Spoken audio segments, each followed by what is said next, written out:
1757 میں پلاسی کے میدان جنگ میں میر جعفر کی غداری کی وجہ سے نواب سراج الدولہ کی شکست۔ 1765 میں مغل شہنشاہ شاہ عالم کی شکست کے بعد برطانوی ایسٹ انڈیا کمپنی تو جیسے ہندوستان کی سب سے بڑی طاقت بن گئی تھی۔ بنگال، بہار اور اڑیسہ سے ٹیکسز وصول کرنے کی وجہ سے بنگال کو شدید قحط کا سامنا کرنا پڑا۔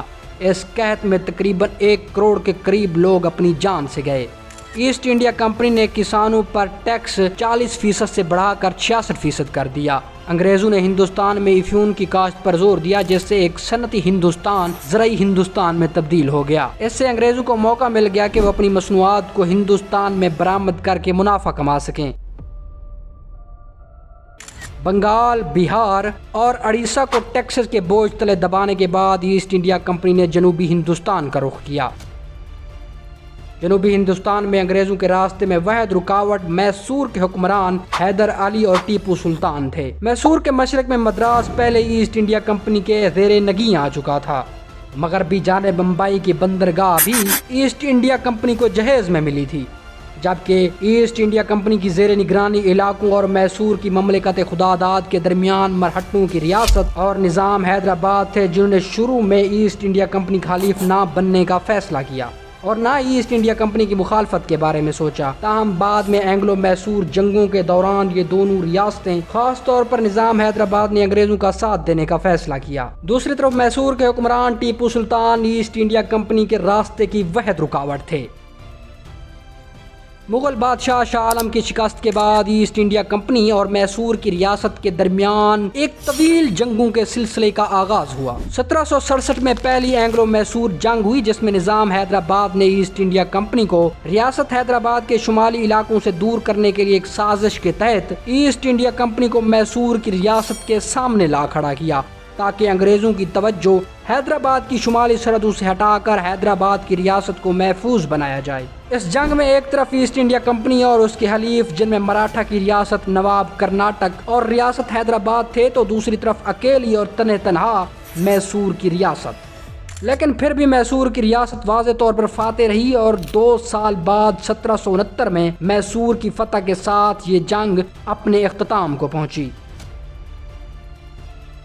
1779 میں انگریزوں نے فرانس کے زیر کنٹرول مائی کی بندرگاہ پر قبضہ کر لیا، جسے ٹیپو سلطان نے اپنی حفاظت میں لے رکھا تھا۔ ٹیپو سلطان نے اس بندرگاہ کی حفاظت کے لیے کچھ فوجی بھی فرانس کو فراہم کیے تھے۔ اس کے جواب میں ٹیپو سلطان کے والد حیدر علی، جو کہ پہلی اور دوسری اینگلو میسور جنگوں میں میسور کے حکمران تھے، نے انگریزوں کے اتحادی ریاست کرناٹک پر حملہ کر دیا، جس کا مقصد میسور کے ساتھ موجود مدراس سے انگریزوں کو نکالنا تھا۔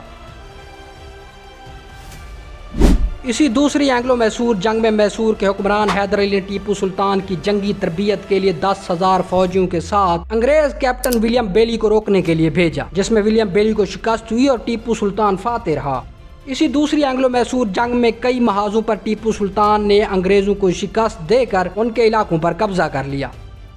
1782 میں میسور کے حکمران حیدر علی کے انتقال کے وقت ٹیپو سلطان کافی جنگی تجربہ حاصل کر چکے تھے۔ 22 دسمبر 1782 کو ٹیپو سلطان اپنے والد کے انتقال کے بعد میسور کے نئے حکمران بن گئے۔ انہوں نے اسی جنگ میں مراٹھوں اور مغلوں سے اتحاد کر کے انگریزوں کی میسور کی طرف پیش قدمی کو روکا۔ اس جنگ میں ایک طرف ایسٹ انڈیا کمپنی، برطانیہ اور مقامی نواب تھے، تو دوسری طرف میسور کی ریاست، فرانس، ڈچ ریاست اور ہسپانیہ وغیرہ شامل تھے۔ 5 سال کے عرصے پر محیط یہ جنگ 1784 کو منگلور معاہدے کے تحت اختتام کو پہنچی۔ 1799 میں تراونکور کے دھرم راجا نے ڈچ کمپنی کے زیر نگیں 2 قلعوں پر قبضہ کر لیا۔ ٹیپو سلطان نے اس پر اعتراض کیا اور اپنی فوج ضلع کوئمبتور میں جمع کر کے 28 دسمبر کو تراونکور پر حملہ کر دیا۔ یہ جانتے ہوئے کہ دوسری اینگلو میسور جنگ میں ہونے والے منگلور معاہدے کے تحت تراونکور برطانوی ایسٹ انڈیا کمپنی کا اتحادی تھا، ٹیپو سلطان تراونکور کی بہترین دفاعی حکمت عملی کی وجہ سے اپنے حملے میں ناکام رہا، تو تراونکور نے بھی ایسٹ انڈیا کمپنی سے حمایت مانگ لی۔ 1790 میں کمپنی اور برطانوی فوج نے مرہٹوں اور حیدرآباد کے نظام کے ساتھ مل کر میسور کے ضلع کوئمبتور کی طرف پیش قدمی کرتے ہوئے اس پر قبضہ کر لیا۔ سلطان ٹیپو نے بھی بدلے میں جوابی حملہ کر کے زیادہ تر علاقہ واپس حاصل کر لیا، مگر مکمل طور پر کامیاب نہ ہونے کے باوجود وہ کرناٹک سے ہوتے ہوئے پانڈی چیری پہنچا۔ وہاں اس نے اپنے پرانے حلیف فرانسیسیوں کو جنگ میں دھکیلنے اور ان کی حمایت حاصل کرنے کی کوشش کی، لیکن وہ اس میں مکمل طور پر ناکام رہا۔ 1791 میں انگریزوں نے بنگلور پر بھی قبضہ کر لیا اور سرنگا پٹنم پر حملے اور قبضے کی دھمکی دے دی۔ تاہم ٹیپو سلطان نے ایک بہترین حکمت عملی سے انگریزوں کی سپلائی لائن کاٹ دی، جس کی وجہ سے انہیں پیچھے ہٹنے پر مجبور ہونا پڑا۔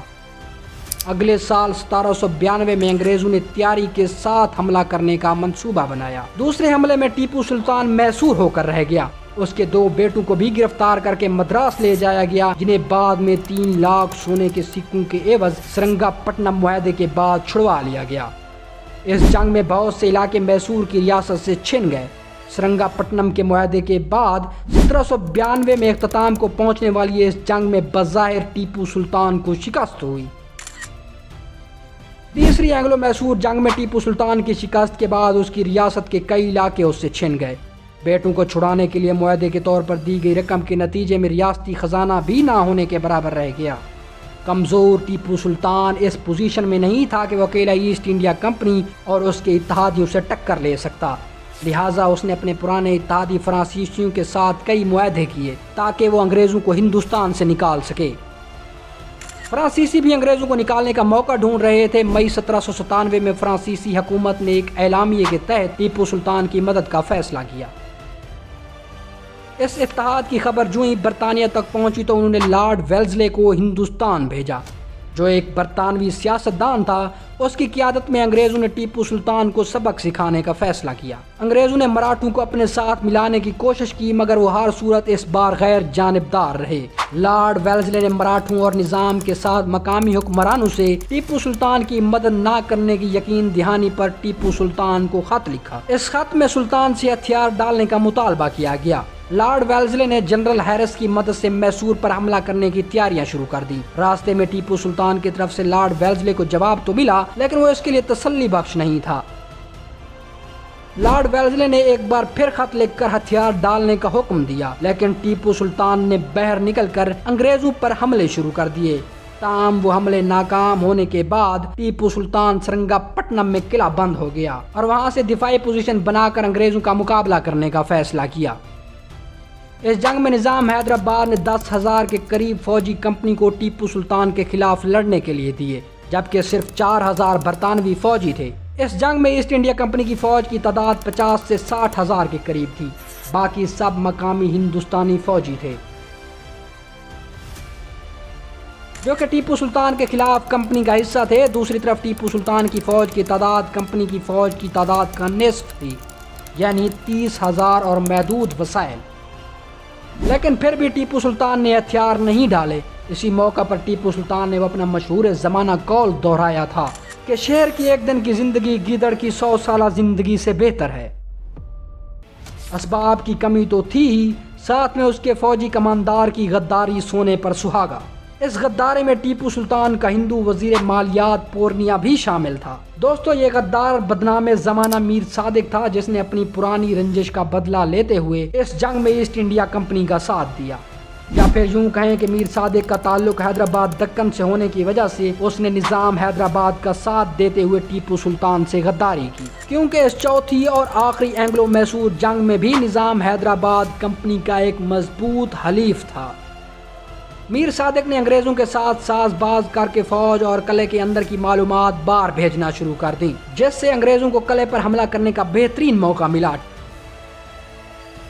ٹیپو سلطان جیسے ہی محل سے باہر نکلے اور قلعے کی فصیلوں پر آئے تو میر صادق نے دروازے بند کروا دیے۔ وزیر مالیات پورنیا کی مدد سے فوجیوں کو تنخواہ کی لالچ میں فصیلوں سے پیچھے ہٹا لیا، لیکن جب تک سلطان ٹیپو کو خبر ہوتی بہت دیر ہو چکی تھی۔ میر صادق کی دی گئی معلومات کے مطابق انگریزوں نے سرنگا پٹنم کے قلعے پر گولے برسائے اور فوجی جھڑپوں میں بہادری سے لڑتے ہوئے ٹیپو سلطان شہید ہو گئے۔ اس طرح میسور کی ریاست اپنے اختتام کو پہنچی اور کمپنی کے زیر اثر ایک نوابی ریاست بن کر رہ گئی۔